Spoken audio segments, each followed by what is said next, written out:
voglio informarvi che il 27 di ottobre alle ore 9 di sera in Teatro Comunale ci sarà la presentazione dei dati di rilievo del traffico sulle 3 vie dove abbiamo messo i 9 rilevatori di velocità.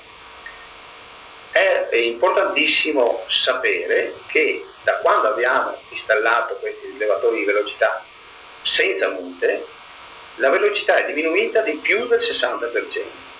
Siamo, penso, su una strada condivisa da molti, non da tutti, perché mi rendo conto che correre più in fretta fa risparmiare tempo, però forse diminuisce le nostre aspettative di vita.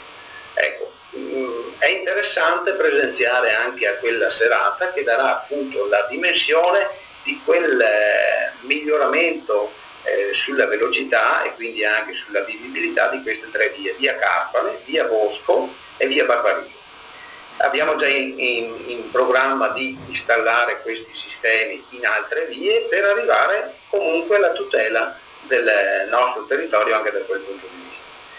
Ultima informazione, il 28 sera dalle ore 17 in aula magna della scuola media, Consiglio Comunale.